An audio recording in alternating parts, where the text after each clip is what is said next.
आए है तूफान से कश्ती निकाल के, इस देश को रखना मेरे बच्चों संभाल के। नमस्कार, मैं दिव्यांशी तिवारी आज़ादी के 7 दशक विषय पर अपना मंतव्य बड़े गर्व के साथ आज आपके साथ साझा करने जा रही हूँ। बंधु, ये जो पंक्तियां हैं उस लौ की तरह है जिसने आज़ादी को घेरे गुलामी के अंधकार को मिटाकर भारत के उज्जवल नवयुग को जन्म दिया। उस आज़ादी को आज़ाद किया जो अंग्रेजों की गिरफ्त में थी और जिसका मोल हम किसी पैमाने पर नहीं आंक सकते।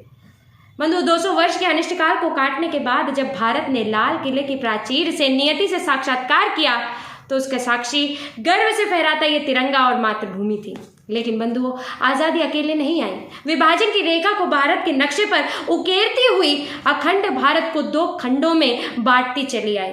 15 अगस्त रात 12 बजे जब भारत ने स्वतंत्र नभ में पहली सांस ली तो उसमें माटी की सौंधी खुशबू थी और साथ ही विभाजन की पीड़ा का लहू भी महक रहा था।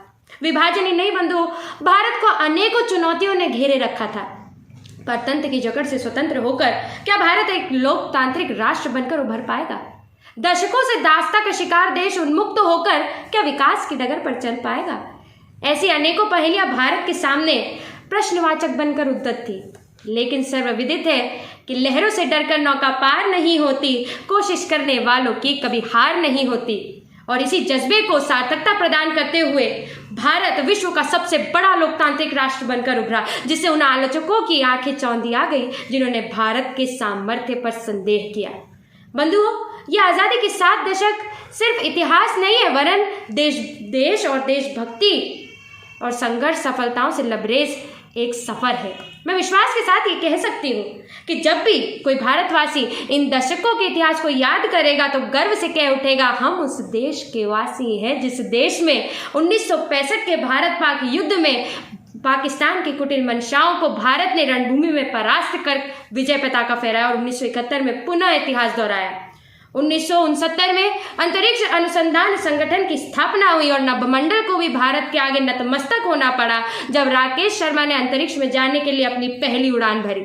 1974 के परमाणु परीक्षण को हम कैसे विस्मृत कर सकते हैं? लेकिन 1975 में मित्रों कुछ ऐसा हुआ, अनुशासन के नाम पर अनुशासन का किया खून, भंग कर दिया संघ को ये कैसा चढ़ा जुनून। ये वो टीस है जो 1975 के आपातकाल या उस काले दिन को याद करके सिहर उठती है। लेकिन हम जानते हैं कि रात्रि के बाद सवेरा होना तय है। उसी तरह 1976 में लोकतंत्र का सूर्य पुनः उदय हुआ और इसी प्रकाश में 1983 में भारत को खेल के मैदान में विश्व कप प्राप्त हुआ और जिसके यश ने हम सभी को कहने पर मजबूर कर दिया कि सारे जहां से अच्छा हिंदुस्तान हमारा। यही नहीं है, यदि हाल की बात करें तो अनुच्छेद 370 की 2 निशान 2 संविधान वाली दीवार को हटाकर जम्मू कश्मीर को केंद्र शासित प्रदेश घोषित किया गया। और इस वर्ष हुए टोक्यो ओलंपिक में कई सफलताएं भारत के नाम आई, जिसमें से एक स्वर्णिम भेंट भाला फेंक में नीरज चोपड़ा ने देश को दी। मैं विश्वास और गर्व के साथ बंधु ये कह सकती हूँ कि ये काफिला यही नहीं थमने वाला, ये यूं ही अनविरत दशकों का इतिहास रचता चला जाएगा।